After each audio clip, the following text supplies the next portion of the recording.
Hi, good afternoon, and welcome to another edition of the Uplift with Vision. I'm Reverend Patti Paris. I am here to guide you through this next 10-15 minutes of uplifting talk, and we're going to begin in prayer where we always begin and end every conversation we have, you and me and the divine, all together. So let's go within.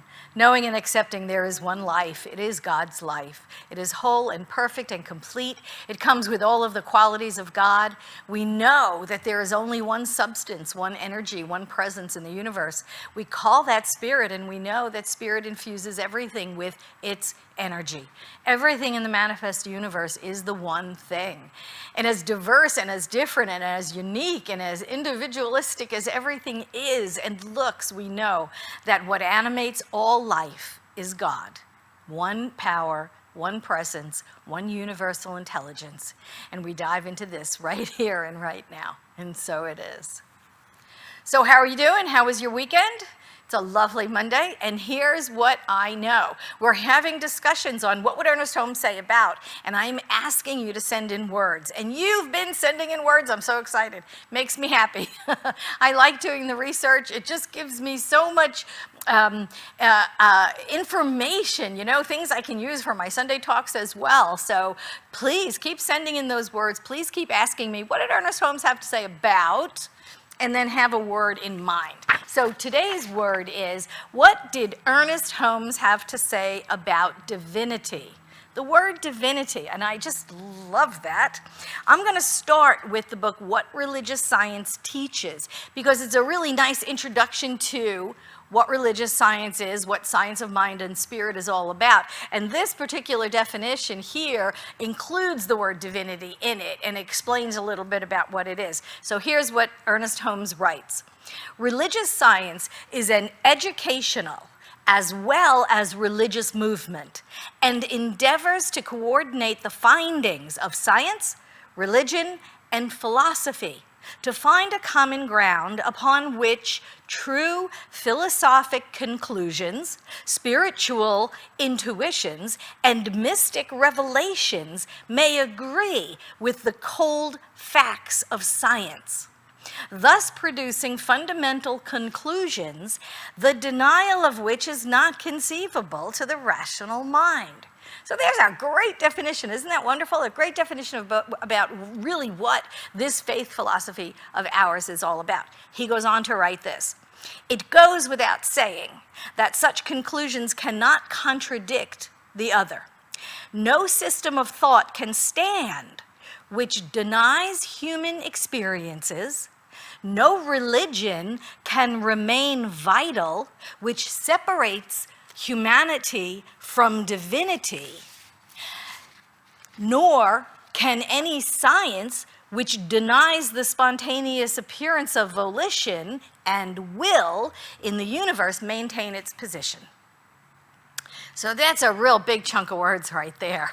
And what Ernest Holmes was saying was that we know there must be this one behind all of the diversity. And so we know that mystics and saints and sages and scientists and philosophers all come to this conclusion that there is a unified wholeness that cannot contradict itself, and the Bible states this too, right? Where a house divided, against itself cannot stand.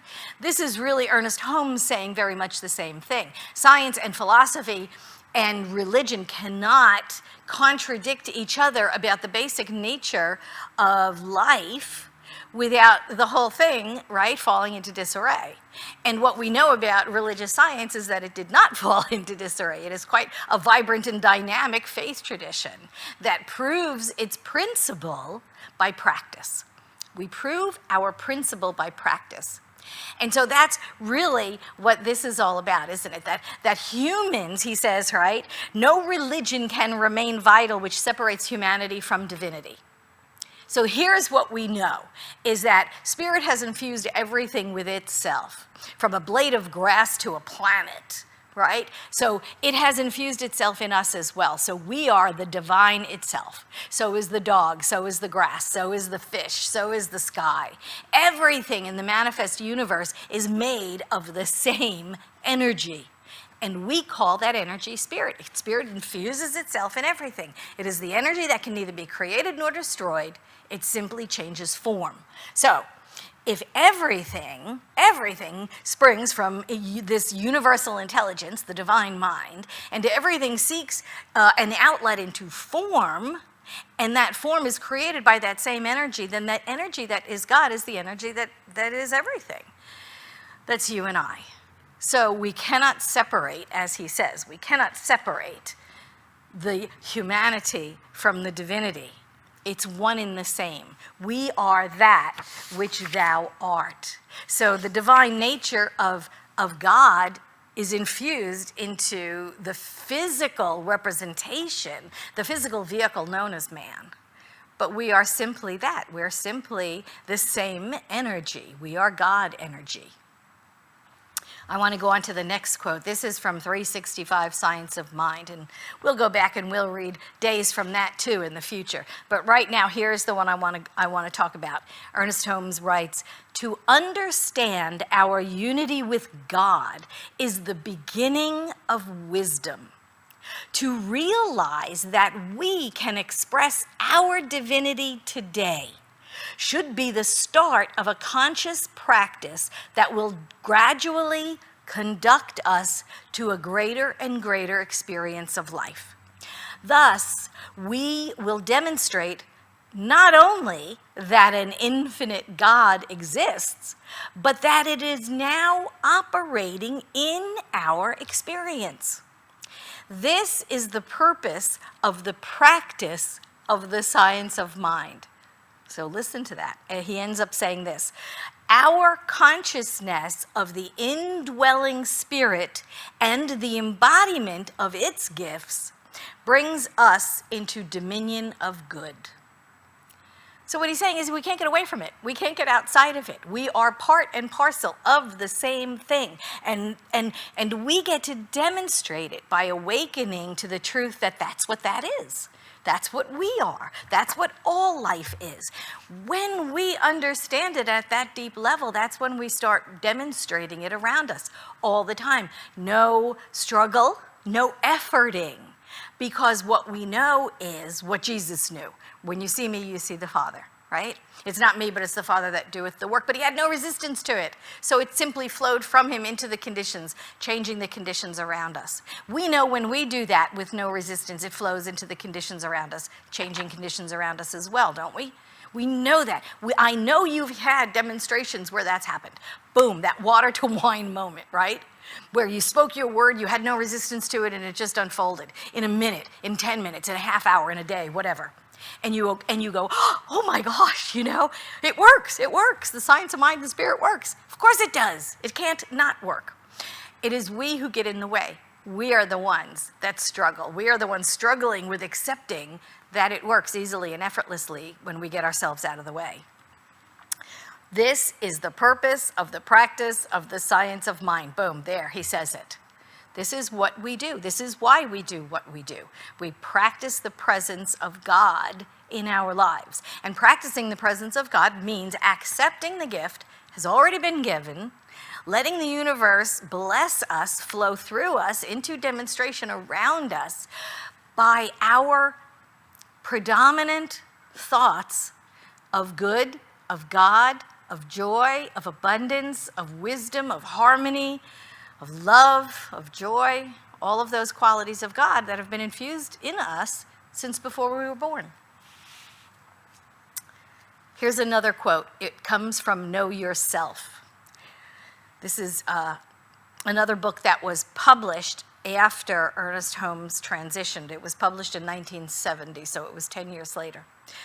But these are Ernest's words. These are taken from talks that he had done. He writes, "I do not think we should make such a claim to divinity that we forget we are human. For our humanity proclaims the creativity of the divine." Isn't that a lovely thought, right? That's me. He goes on to say, "Human we are, doing the best we can, and ever seeking a fuller realization of source. Our experience is filled with laughter and tears, singing and dancing and praying and exalting, and sometimes falling into the depths of despair. We need to have a good-natured flexibility toward all that we encounter, not fighting against life, but cooperating with it." And this is an important part that I really want to stress here, because what we tend to believe, if we are conduits of God, and we believe God is all good, is that we sometimes tend to believe, well then, if we are truly demonstrating all of God, then it has to be all good and there can't be any bad. We have to have only springs and summers, but no falls and winters. But what life teaches us is that everything is cyclical. There are springs and summers, there are falls and winters. There are times when the ground lies fallow and nothing grows. There is times of short days and long nights and total darkness. There are times where it looks like nothing is happening, doesn't it? Where we plant seeds but nothing grows. And it's those times where we can lose faith if we don't understand the cyclical nature of spirit, of life, of physical life itself.